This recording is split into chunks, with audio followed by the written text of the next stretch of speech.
Hola a todos, mi nombre es Natalia Cano, soy médica de staff en el servicio de emergencias del Hospital Universitario Austral. Soy especialista en emergentología y en terapia intensiva y la charla que vamos a tener hoy es sobre ventilación mecánica no invasiva. A modo de introducción, la ventilación mecánica no es una terapia, sino más bien que es un soporte que nos va a permitir a nosotros mantener al paciente mientras se van corrigiendo las lesiones estructurales a nivel pulmonar o bien la alteración funcional por la cual se indicó esta ventilación mecánica. Entonces, la ventilación no invasiva se define como un soporte ventilatorio externo administrado sin necesidad de intubación orotraqueal. Persigue los mismos fines que la ventilación mecánica invasiva, es decir, que va a permitirnos aumentar o bien sustituir el cambio cíclico de volumen de aire alveolar que se produce con los movimientos respiratorios. Cualquier forma de soporte ventilatorio administrado sin necesidad de intubación orotraqueal, también estamos hablando de ventilación mecánica no invasiva. Entonces, se considera la ventilación no invasiva aquella que se aplica mediante una máscara facial o nasal que va a estar sujeta al paciente por un arnés para evitar las fugas y esta a su vez va a estar conectada al circuito del ventilador. La historia de la ventilación no invasiva se remonta a más de 100 años. En varios estudios se ha demostrado que su uso reduce los días de estancia en la unidad de cuidados intensivos y los días de hospitalización, también que mejora la supervivencia de los pacientes. Además, es una técnica que puede utilizarse fuera de la unidad de cuidados intensivos. En nuestro caso, podemos utilizarla muy bien en el servicio de emergencias, lo cual nos permite un inicio más precoz del soporte ventilatorio. Es decir, que si nosotros sabemos utilizar una ventilación mecánica no invasiva, podemos ya empezar a tratar al paciente desde el minuto 0 que ingresa a nuestro servicio. Por lo tanto, existen dos modalidades cuando hablamos de ventilación no invasiva. Tenemos el BiPAP, que es el bilevel, con presión positiva en la vía aérea, y el modo CPAP, que este último hace referencia a presión positiva en la vía aérea en forma continua, mientras que el anterior, que es el bilevel o BiPAP, hace referencia a que la presión positiva que vamos a manejar en la vía aérea se va a mantener a través de dos niveles de presiones, ¿sí? Que eso lo vamos a hablar más adelante. ¿Cuáles son las principales indicaciones? Tenemos la insuficiencia respiratoria aguda, dentro de las cuales las indicaciones o los niveles de evidencia que hay en la actualidad, que son niveles de evidencia 1A para realizar ventilación no invasiva, son el edema agudo de pulmón y el EPOC. Su aplicación va a requerir un conocimiento adecuado de la fisiopatología pulmonar y va a exigir una monitorización y control clínico de los pacientes. Cabe recordar en esta diapositiva que cuando nosotros realizamos ventilación mecánica no invasiva, debemos estar al lado del paciente, ya que es un tipo de ventilación muy dinámico. Puede pasarnos que al principio tengamos que elegir una estrategia ventilatoria determinada y que a los 15 o 20 minutos el paciente cambie o mejore o empeore, porque pueden suceder cualquiera de los dos escenarios, debamos cambiar ese tipo de estrategia que estamos utilizando. Por lo tanto, uno cuando hace ventilación no invasiva debe permanecer al lado de la cama del paciente. Como les dije recién, las indicaciones para ventilación mecánica no invasiva en el edema agudo de pulmón y EPOC es un nivel de evidencia 1A. ¿Cuáles son los objetivos de la ventilación? Aumentar la ventilación alveolar, mejorar la oxigenación, mejorar la distribución del volumen corriente, disminuir el trabajo respiratorio y disminuir la sensación de disnea.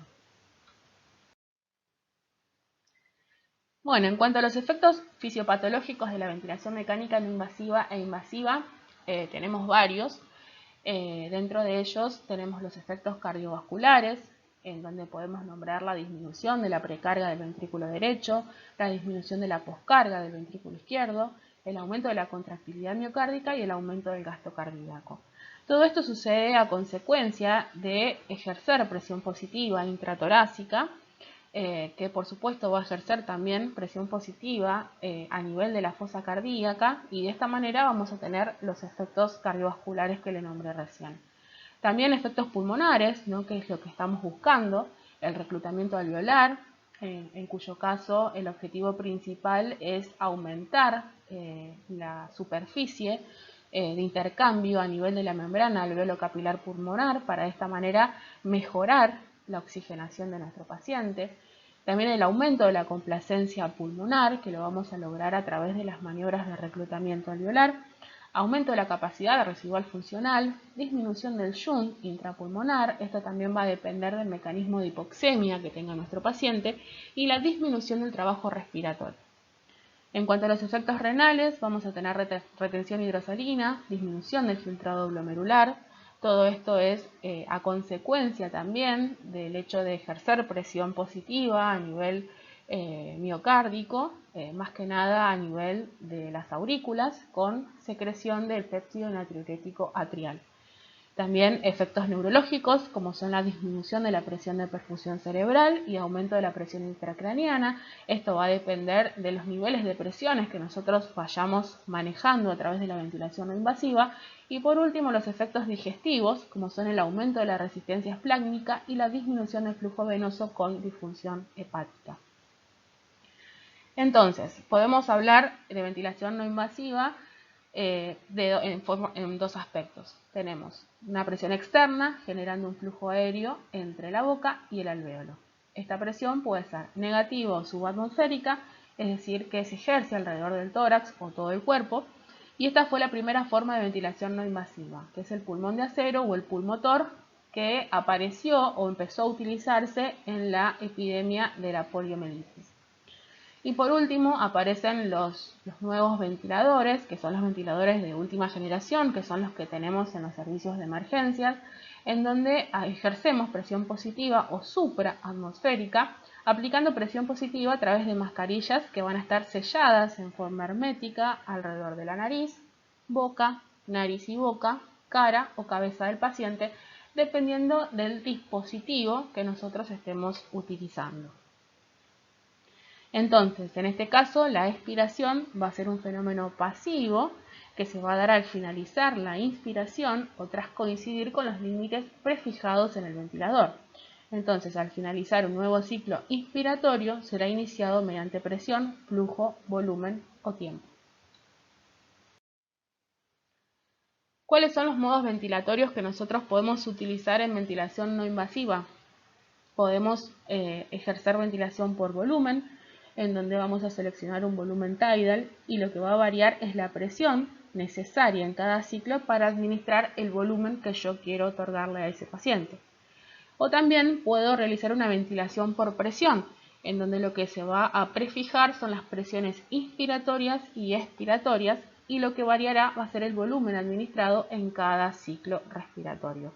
En este caso, cuando hablamos de presiones inspiratorias y expiratorias, hacemos referencia a la presión soporte que yo le voy a ejercer a ese paciente y la presión positiva al final de la expiración. En este caso estamos hablando de BiPAP o ventilación no invasiva.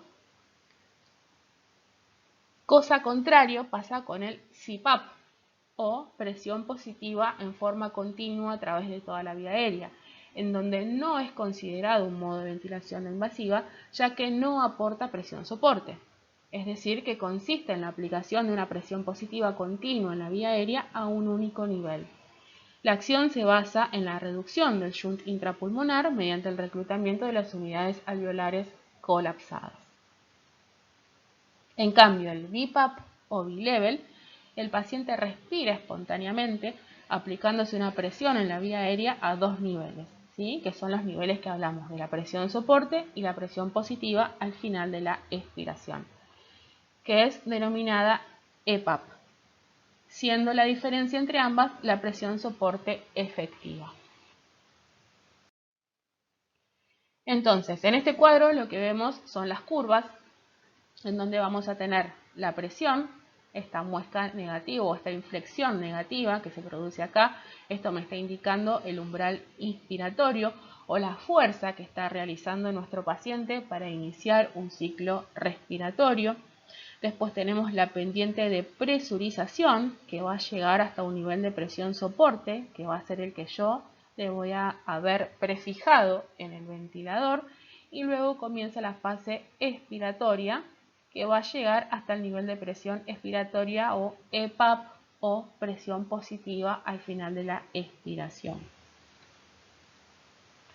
Entonces, los parámetros a programar en una ventilación no invasiva son el IPAP, el EPAP, la presión soporte, la frecuencia respiratoria, el trigger inspiratorio, el trigger expiratorio, la relación inspiración-expiración y el rest time o pendiente de ascenso que vamos a hablar más adelante.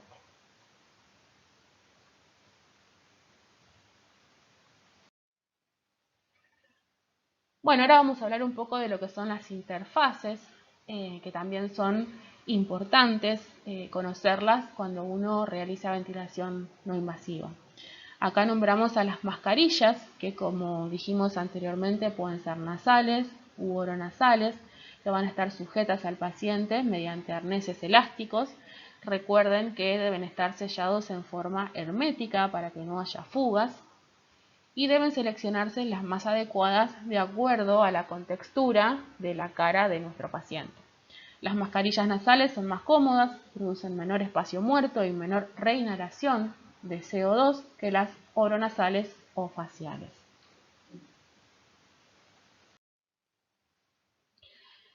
Entonces, nuestros objetivos van a ser varios. El principal va a ser minimizar las fugas. Como le dije anteriormente, deben tratar de que la máscara que nosotros utilicemos o la interfase que nosotros utilicemos esté sellada en forma hermética a la cara de nuestro paciente, o la nariz boca, o en el caso que usemos una total face, o lo que se está utilizando últimamente por el tema de la pandemia son las escafandras o el helmet. De esta manera vamos a reducir la ventilación alveolar, favorecer la sincronía de disparo y o de ciclado, empeoran la calidad del sueño y aumentan la resistencia nasal. Esto es lo que yo voy a provocar si no minimizo las fugas. También hay que tener en cuenta el material, el confort y la delicadeza, es decir, evitar daños por contacto o lo que son las úlceras por decúbito, que generalmente aparecen a nivel del puente de la nariz, puede haber sobredistensión del arnés, y al ser lavables, hipoalergénicas e intercambiables, eso también le da más confort y delicadeza a nuestro paciente. También hay que tener en cuenta el espacio muerto, ¿no? Especial atención en los equipos de flujo continuo, más que nada en el CPAP. ¿Qué pasa si yo no tengo en cuenta el espacio muerto? Va a haber reducción de la ventilación alveolar, el flujo continuo durante la expiración se va a reducir y la ubicación del puerto exhalatorio también eso es algo que debo tener en cuenta.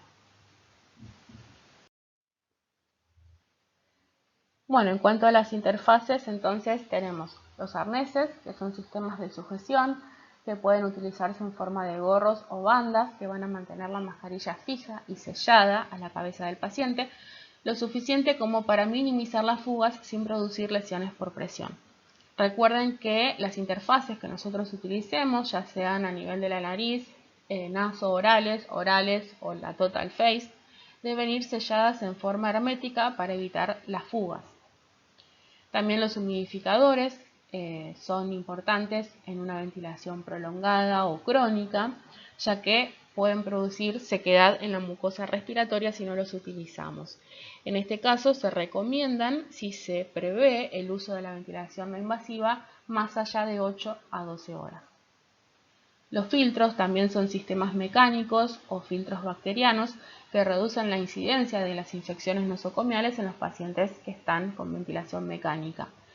También el material de almohadillado, es importante colocarlos en las zonas de la cara donde la mascarilla va a ejercer mayor presión y de esta manera lo que vamos a lograr es evitar las úlceras por presión.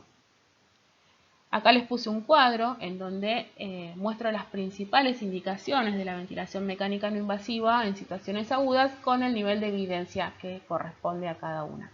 Entonces, por ejemplo, vemos que los niveles de evidencia 1A para la utilización de ventilación no invasiva siguen siendo el EPOC, el edema agudo de pulmón, el paciente inmunosuprimido, también se utiliza mucho en el destete de la ventilación mecánica en pacientes EPOC. Estas serían las 4 indicaciones con nivel de evidencia 1A para utilizar ventilación no invasiva. El resto de las indicaciones, como ven, son con menor nivel de evidencia, como nombrarles, por ejemplo, la insuficiencia respiratoria postoperatoria, la reagudización de una crisis asmática. Acá ven que es un nivel de evidencia 1C, es decir, que no se debe utilizar ventilación no invasiva en pacientes asmáticos. También, obviamente, en pacientes con neumonía o distrés, estos pacientes deben ser intubados, es decir, no hay que perder tiempo realizando ventilación no invasiva. Y también los que son pacientes no candidatos a intubación orotraqueal.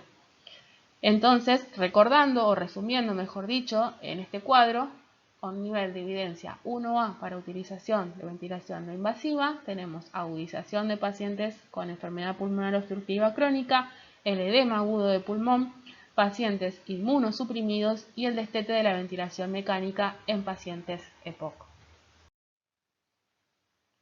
En cuanto a las contraindicaciones para la utilización de la ventilación no invasiva, tenemos varias. Las más importantes a destacar son el deterioro del sensorio. Sabemos que para realizar ventilación no invasiva nuestro paciente debe ser colaborador, debe estar despierto, porque de esta manera nosotros vamos a darnos cuenta si nuestro paciente va mejorando o va empeorando. Es decir, no vamos a realizar una ventilación no invasiva en un paciente que se encuentre en coma. También la ausencia de reflejos deglutitorios o de la tos, la inestabilidad cardiovascular, es decir, el infarto agudo de miocardio, arritmias ventriculares severas o el shock. Este último punto es importante porque en este caso es indicación de realizar intubación orotraqueal y conexión a asistencia ventilatoria mecánica invasiva, es decir, que está totalmente contraindicado realizar ventilación no invasiva en pacientes que estén inestables hemodinámicamente. También otra de las contraindicaciones son las cirugías del tracto digestivo superior, sangrado gastrointestinal activo, cirugías o trauma facial reciente y excesivas secreciones bronquiales. En cuanto a las contraindicaciones relacionadas con la interfase, tenemos la máscara facial, que puede provocar necrosis epidérmica. Un paciente que sea claustrofóbico, eso también es una contraindicación para realizar ventilación no invasiva, porque el paciente no va a adaptarse. Fuga de aire perimáscara, también el aumento del espacio muerto que me va a generar mayor hipercapnia y de esta manera se va a estimular el driving respiratorio y eso puede causar que el paciente llegue a mayor deterioro del sensorio y de esta manera tener que recurrir a la intubación orotraqueal. También en cuanto a las máscaras nasales, la incapacidad de coordinar ventilación nasal y fuga de presión. Y en cuanto a las contraindicaciones relacionadas con la presión positiva, a nivel orofacial, el neumoencéfalo, al nivel de la vía digestiva, la distensión gástrica, en cuanto a la vía aérea superior, mal manejo de secreciones, vía aérea inferior, la hiperinsuflación, el barotrauma, la broncoaspiración o las infecciones, y a nivel cardiovascular, la hipotensión arterial. Todas ellas son contraindicaciones para ventilación no invasiva.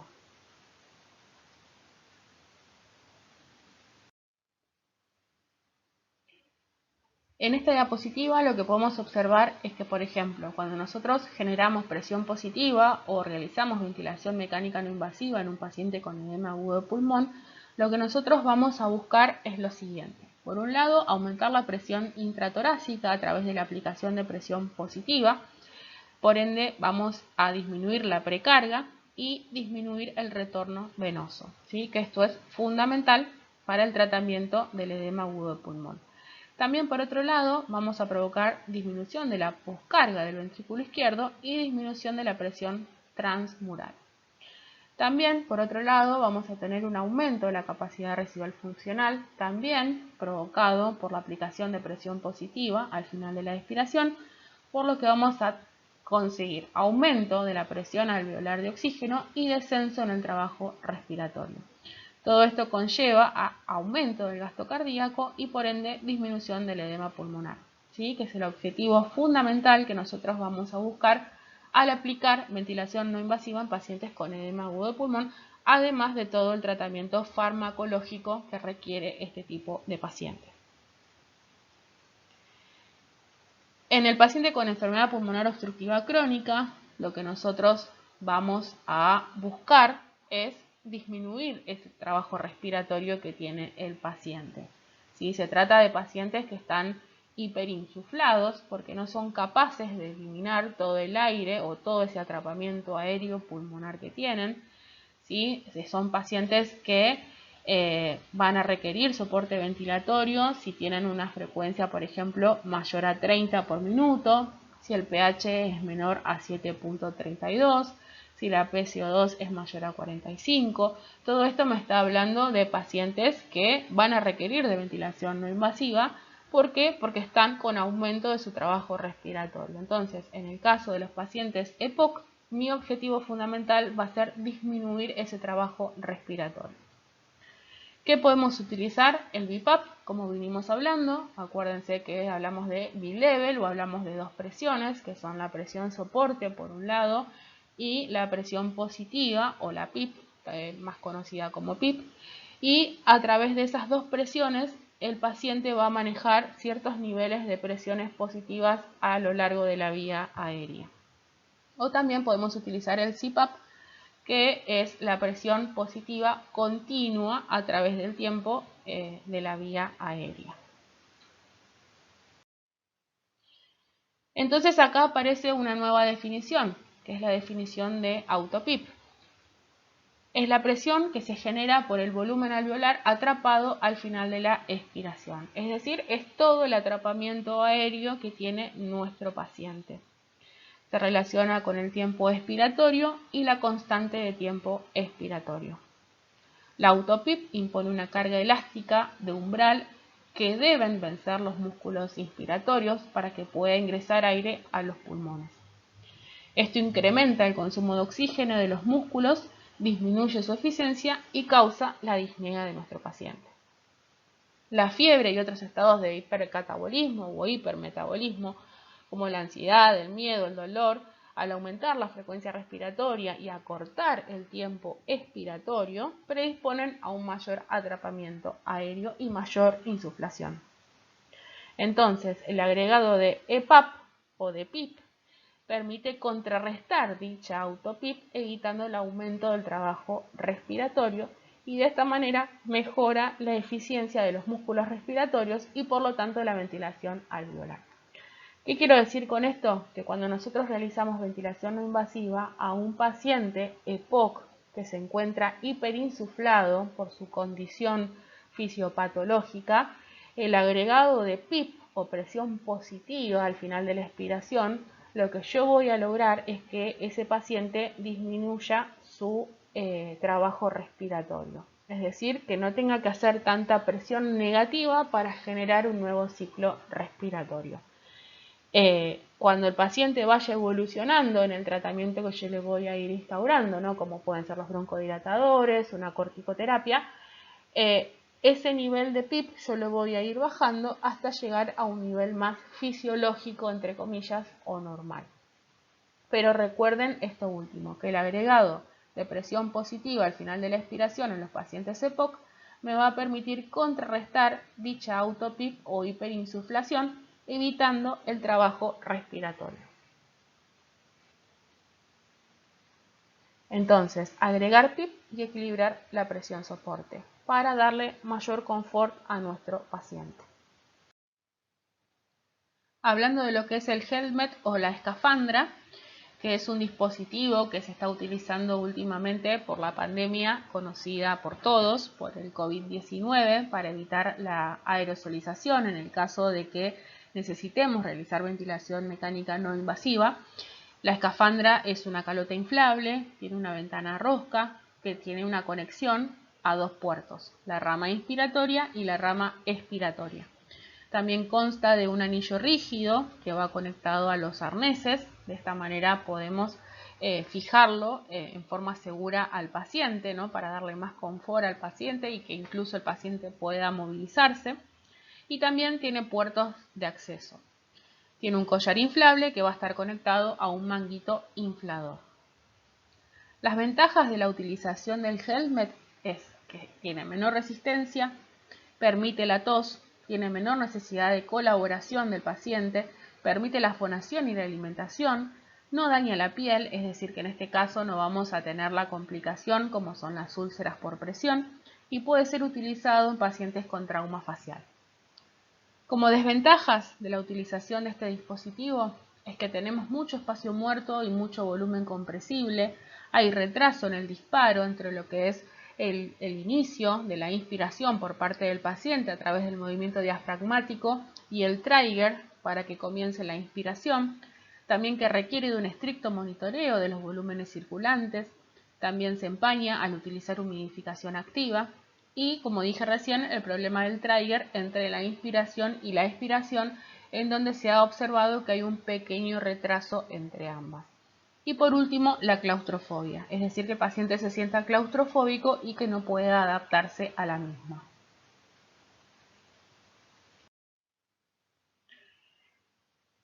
Acá les dejo una diapositiva en donde vemos, de acuerdo a la máscara que nosotros utilicemos para realizar ventilación no invasiva, vemos las ventajas y las desventajas. Por ejemplo, en el caso de la máscara nasal, la ventaja que nosotros vamos a obtener es menor espacio muerto, la ingesta oral, permite que el paciente hable, permite la expectoración, hay menor riesgo de aspiración y el sellado y ajuste es mucho mejor. En cuanto a las desventajas, puede haber fugas, obstrucción nasal e irritación nasal con rinorrea. En el caso, por ejemplo, lo último que hablamos que fue la escafandra o el helmet, tenemos como ventajas menores fugas, buen sistema de fijación, menor incidencia de lesiones sobre el tabique nasal o los surcos, es decir que vamos a evitar las úlceras por presión y similares beneficios a nivel clínico y ventilatorio. Pero como desventajas vamos a tener un elevado espacio muerto en relación a otras interfaces, alta intensidad de ruidos, alteraciones en el ciclado gatillado del respirador y no permite el uso de aerosoles. Pero más allá de todas estas ventajas o desventajas, cualquier interfaz que ustedes tengan o quieran utilizar va a ser igualmente beneficiosa para realizar ventilación mecánica no invasiva en nuestro paciente. Acá lo que vemos es una curva de presión-tiempo en donde vemos que esto sería lo normal, ¿no? Una presión que está cercana, o sea, que está en cero o es subatmosférica.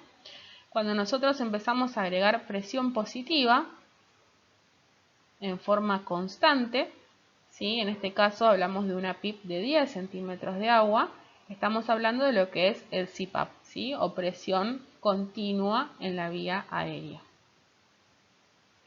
En cambio, cuando hablamos de BiPAP, hablamos de bilevel, hablamos de dos presiones, ¿no? Hablamos de PIP y de presión soporte. La presión soporte es aquella que me va a permitir darle más ayuda a nuestro paciente. Es decir, que a mayor presión soporte, mayor apoyo yo le estoy dando a nuestro paciente, ¿no? Mayor apoyo ventilatorio. Entonces, hablando en forma contraria, ¿no? Para destetar al paciente de una ventilación no invasiva, a medida que yo voy disminuyendo la presión soporte, le estoy dando menos soporte ventilatorio a nuestro paciente. Entonces, por ejemplo, si yo hablo de un paciente que está con ventilación no invasiva con un soporte de 12, estoy hablando de un paciente que requiere de mucho soporte, entre comillas, para poder llevar a cabo una ventilación alveolar. Mientras que, por ejemplo, si yo hablo de un paciente que para manejar cierto volumen tidal o volumen corriente requiere de una presión soporte de 8 o 7, estoy hablando de un paciente que no está necesitando de tanto soporte para llevar a cabo la ventilación alveolar, ¿sí? Entonces, lo que vemos en esta diapositiva o en este cuadro también de presión-tiempo es que nosotros acá vemos que a mayor PIP, ¿sí? Que tenemos acá, o sería la presión base, y por otro lado la presión soporte. Entonces, entre la presión soporte y la presión expiratoria, o la presión positiva al final de la expiración, nuestro paciente va a ir manejando las presiones, ¿sí? Por eso se llama BiPAP, porque se maneja entre las dos presiones que yo le estoy seteando en el respirador.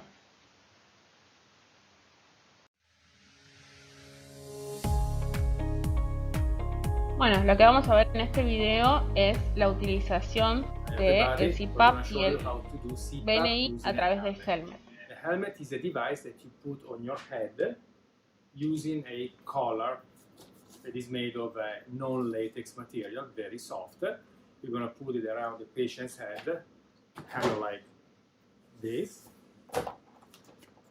And then you're going to lock this on top of the collar part.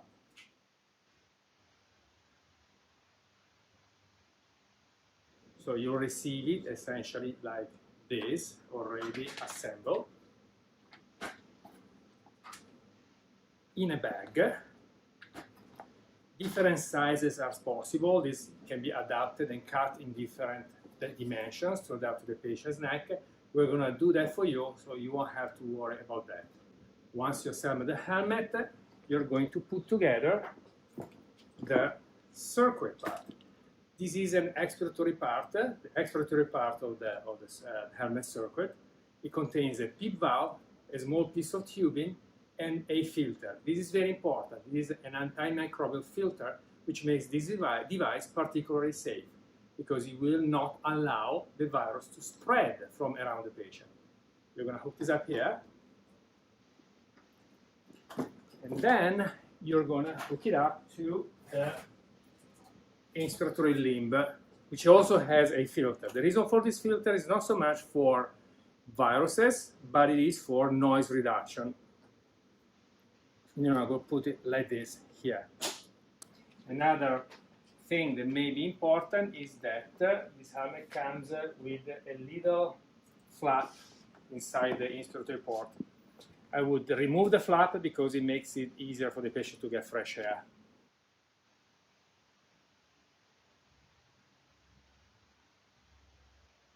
Now you're connected.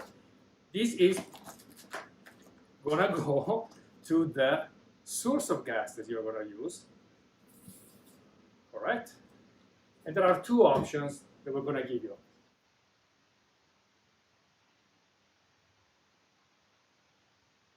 If you're in the ICU, or if you have this device available, a Venturi device with an oxygen sensor and a humidifier, it's probably the best configuration if you can do that. This is safe because you can monitor the oxygen fraction, you can humidify the gas, and it's something that most practitioners are familiar with. At this point, you should be set up with your oxygen supply, your tubing that goes from the device to the humidifier, and then another tubing that goes from the humidifier to the helmet. Make sure you have a filter here for the inspiratory part, and for the expiratory part, make sure you have a filter and a PEEP valve.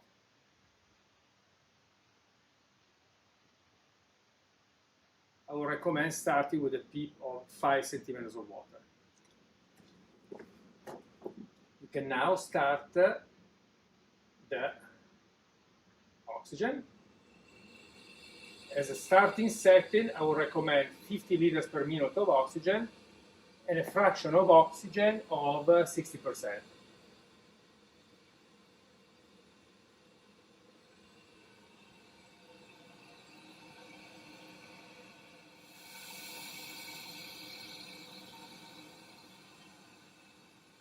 Something like that, okay? At this point, you should be ready for your patient to wear the helmet. You put it on like a sweater.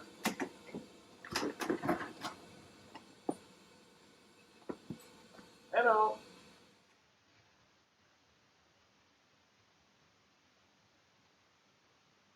For when you have patients on the floor, where you don't have any other device available, you can use a Venturi. The Venturi is a device that mixes oxygen and gas and air at a high flow, at a fixed concentration. You're going to hook up this side port right here to the oxygen supply. You're going to dial to 30 liters per minute, which is going to correspond to about 60 liters per minute total flow, and a FiO2 of about 60%. And then you're going to, again, connect this to the helmet. Don't forget to put a filter in the helmet for noise reduction, because this is actually quite noisy. And then we're going to turn on the oxygen. You're going to be ready to wear another, put it on the patient. Do not forget to put earplugs in the patient's ear or earphones, just for noise reduction, because as you heard, this is actually quite noisy.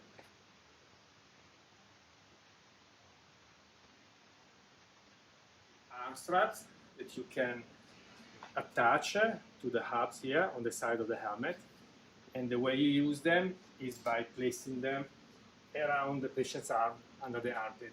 The purpose of this is to avoid the helmet from going up and down and make it more stable for the patient.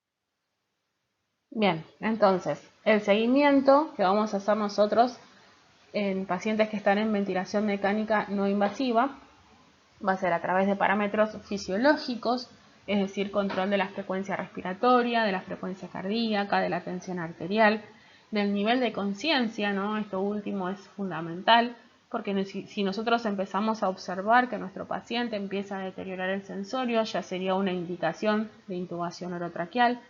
También vamos a observar el uso de la musculatura accesoria y la coordinación tóraco-abdominal, y también las fugas o asincronías paciente-ventilador. Y también, por último, los parámetros de intercambio gaseoso, donde es básica la medición continua de una saturación de oxígeno y el control del pH y gases arteriales. Es decir, realizar un estado ácido-base arterial a los 60 minutos del inicio de la ventilación no invasiva, para saber a ciencia cierta si a través de esta estrategia ventilatoria que yo estoy utilizando con este paciente estoy logrando el objetivo, ¿no? Si tengo un estado ácido-base arterial dentro de límites aceptables, y si de esta manera también estoy mejorando la oxigenación de nuestro paciente. ¿Cuándo voy a hacer la retirada de la ventilación no invasiva? Suele suspenderse cuando se consigue una evolución favorable y la recuperación de la insuficiencia respiratoria, o por el contrario, cuando existen signos de fracaso del tratamiento y por ende necesito de una intubación orotraqueal y posterior conexión a asistencia ventilatoria mecánica invasiva. Acá les hablo un poco de lo que es la sedación consciente, que la podemos utilizar en ventilación no invasiva. Sabemos que los pacientes que requieren de ventilación no invasiva pueden estar ansiosos, pueden tener miedo, pueden incluso llegar a tener excitación psicomotriz. Entonces es de buena práctica, si se puede, utilizar lo que es la sedación consciente. En este caso hablamos de la dexmedetomidina, que es un fármaco, es un agonista alfa-2 adrenérgico, tiene buenos resultados, ¿no? En cuanto a lo que es sedación consciente, o sea, me mantiene al paciente sedado, pero no genera deterioro neurológico. Tiene efectos similares al midazolam, pero con menores ajustes de dosis. Se lo utiliza mucho y tiene buenos resultados en pacientes con EPOC reagudizado, y se ha mostrado superior al midazolam en pacientes con edema agudo de pulmón con intolerancia a la ventilación no invasiva. Entonces, sabemos que la dexmedetomidina entonces es un agonista selectivo alfa-2. Las ampollas vienen de 200 microgramos en ampollas de 2 mililitros. La dosis se indica una dosis de carga, pero actualmente está en desuso. Solamente empezamos con la dosis de mantenimiento, que la dosis va de 0.2 a 0.7 gamas kilo hora, Esto se individualiza de acuerdo a cada paciente. Hay pacientes que requieren mayor dosis o menor dosis dependiendo del objetivo que estemos buscando. Recordemos que es de metabolismo hepático, por lo tanto estaría contraindicado en pacientes con insuficiencia hepática, y la excreción es renal y un 4% se excreta a través de las heces. Entonces, ¿cuáles son las consideraciones especiales en el uso de la dexmedetomidina? Pacientes en edad avanzada hay que utilizar menor dosis para lograr igual efecto sedante. Y como dije recién, en pacientes con enfermedad hepática, titular la dosis de acuerdo al efecto deseado y tener en cuenta que tiene efecto acumulativo en pacientes con insuficiencia hepática grave. También en pacientes con insuficiencia renal, tener en cuenta que no requiere ajuste de dosis porque dijimos que el metabolismo es hepático, y estaría contraindicado en pacientes con arritmias, ya sea bradiarritmias o bloqueos auriculoventriculares, ya que uno de los efectos secundarios de la dexmedetomidina es la hipotensión arterial y la aparición de bradiarritmias o bloqueos auriculoventriculares. También para realizar sedación consciente en este tipo de pacientes que requieren de ventilación no invasiva y que se encuentran un poco ansiosos o incluso con excitación psicomotriz, pueden utilizarse benzodiazepinas como puede ser lorazepam, propofol. También se habla del remifentanilo, pero en este último fármaco hay que tener una monitorización y un cuidado más extremo, ya que pequeños incrementos de la dosis pueden hacer perder el control de la vía aérea.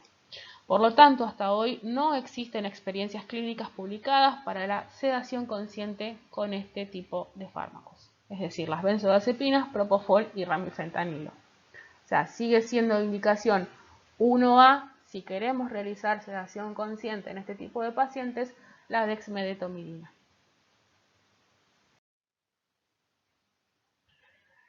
Acá les dejo otra diapositiva en donde es un resumen en 5 minutos de todo lo que estuvimos hablando. Hello, my name's Nick, and in this video we're going to look at CPAP, continuous positive airway pressure, and non-invasive ventilation, also known as BiPAP, biphasic positive airway pressure.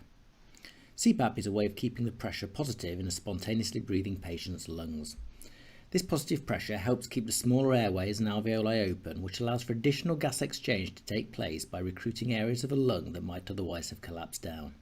A tight mask is applied to the patient's face to create a seal. Air and oxygen now flow through a circuit attached to the mask at high flow. The patient exhales through a valve which closes when the desired pressure is achieved. This pressure created by the valve is known as PEEP, positive end expiratory pressure. It's this that leaves the pressure in the patient's lungs at the end of expiration. There are several tight-fitting masks that can be used: oral masks, naso masks, full face masks, and CPAP hoods. CPAP has been shown to be particularly useful in acute cardiogenic pulmonary edema and congestive heart failure, where, in simple terms, the positive pressure created helps push the fluid out of the lungs and into the circulation and prevents further fluid coming back into the lungs. It could also be used for pneumonia, sleep apnea, and atelectasis.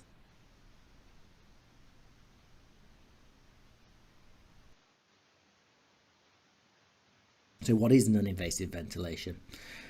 Sometimes just keeping the alveoli open isn't enough, especially if the patient develops type 2 respiratory failure and starts to retain carbon dioxide. Think of non-invasive ventilation as CPAP with added zing. Non-invasive ventilation is used to increase the size of each breath taken by the patient. It gives an assisted push behind the breath which increases its size and thus reduces carbon dioxide levels by blowing off CO2. It seems to be most useful in conditions such as exacerbation of COPD and post-extubational ITU. Some success has been reported with asthma patients as well as certain other respiratory conditions where there may be reluctance to sedate, intubate and ventilate a patient due to existing risk factors. So how does non-invasive ventilation work? As with CPAP, a tight-fitting mask is fitted to the patient's face, but this time the patient breathes through a mechanical ventilator. On the ventilator, two pressures are set. Firstly, the positive end expiratory pressure, PEEP, similar to that used in CPAP. As before, this pressure helps preventing the alveoli from collapsing. Secondly, the pressure that creates the push. This is the inspiratory pressure, which increases the size of each breath or tidal volume. The bigger the pressure, the bigger the push, the bigger the tidal volume. So let's assume that we set the PEEP at 10 centimetres of water. The pressure in the patient's lungs will not drop below this level. It's now the baseline pressure, if you like. Now assume we set the inspiratory pressure at 15 centimetres of water. Note that the inspiratory pressure is added on top of the PEEP. As the patient takes the breath, it causes the ventilator to initiate. It now increases the pressure until the inspiratory pressure is achieved. Once the inspiratory pressure has been reached, the expiratory valve opens, the pressure begins to fall, and the patient exhales passively until the pressure drops back to the PEEP level, where the valve closes to maintain the pressure. The inspiratory pressure can be adjusted until the desired tidal volume has been achieved, usually about 6 to 8 mL per kilogram.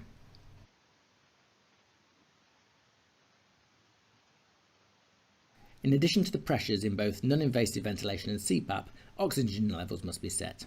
For various reasons, this is frequently referred to as the FiO2, or fraction of inspired oxygen. The FiO2 is expressed as a fraction, so that 100% oxygen is expressed as an FiO2 of 1 and 21% oxygen is expressed as an FiO2 of 0.21.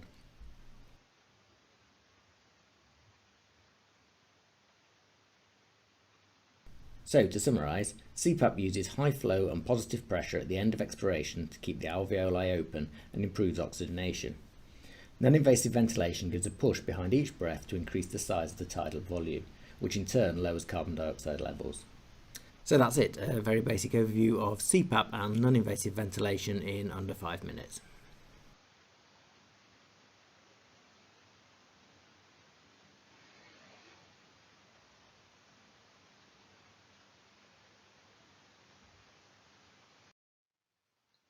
Bueno, y por último vamos a hablar un poquito de lo que son las cánulas de alto flujo, que también están dentro de lo que es la ventilación no invasiva.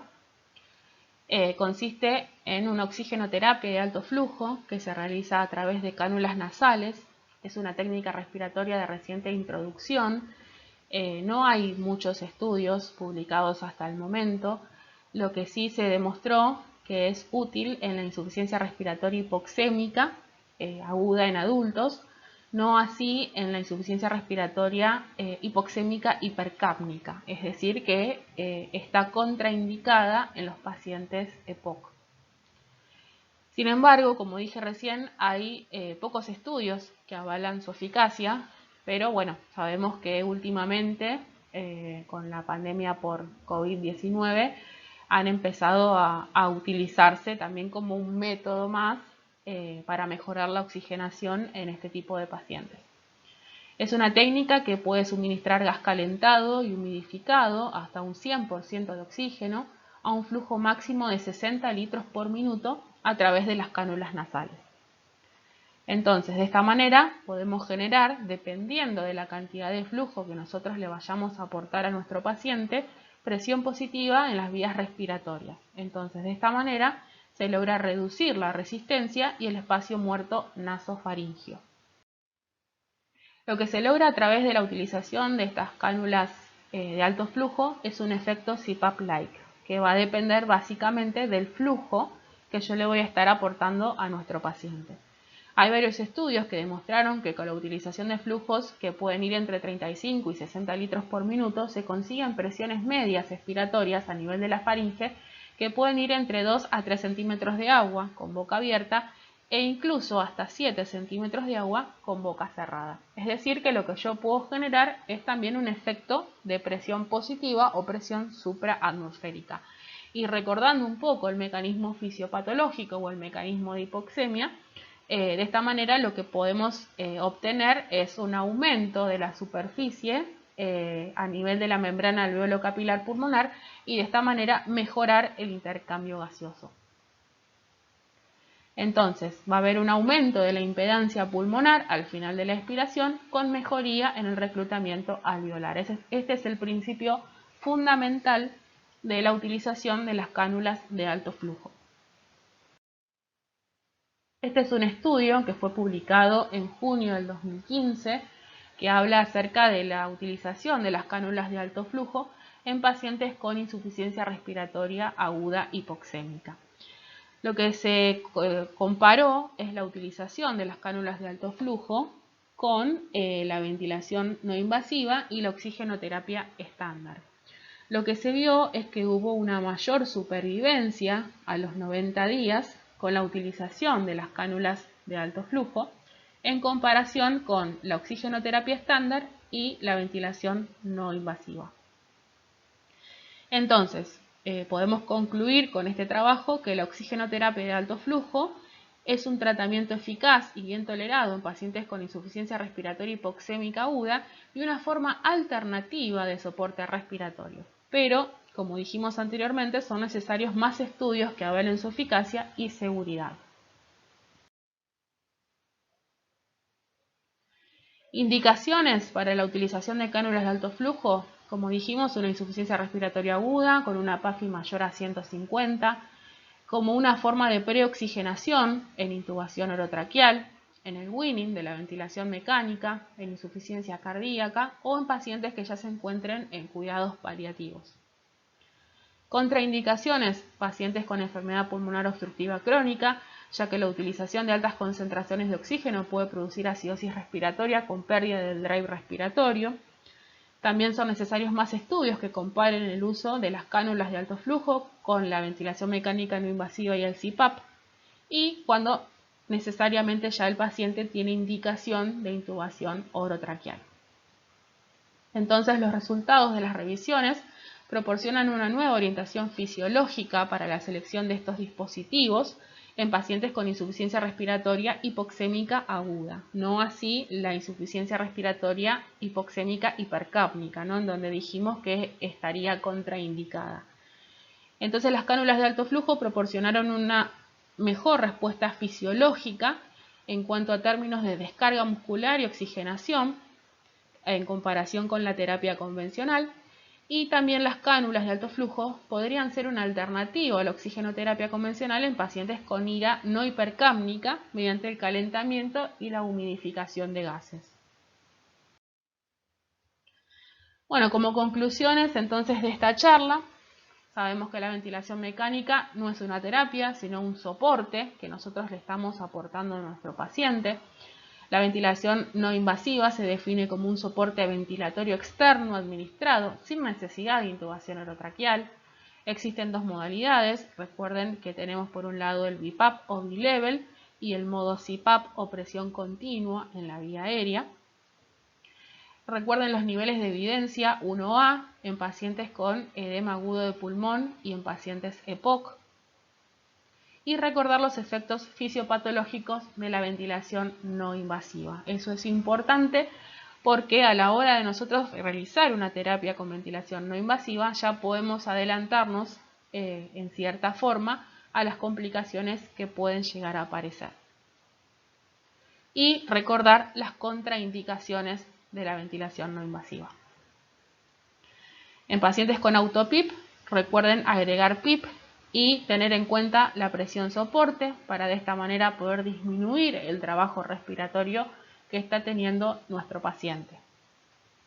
Y en caso de ser necesario, utilizar la sedación consciente. Recuerden la dexmedetomidina, la dosis también de la dexmedetomidina y las contraindicaciones de la misma. Las cánulas de alto flujo también recuerden que pueden suministrar gas calentado y humidificado hasta un 100% de oxígeno y a un flujo máximo de 60 litros por minuto. De esta manera podemos conseguir presiones medias expiratorias a nivel de la faringe de 2 a 3 centímetros de agua y hasta 7 centímetros de agua con boca cerrada. Y de esta manera poder mejorar el reclutamiento alveolar. Bueno, muchas gracias por la atención y espero que les haya sido de utilidad esta charla. Gracias.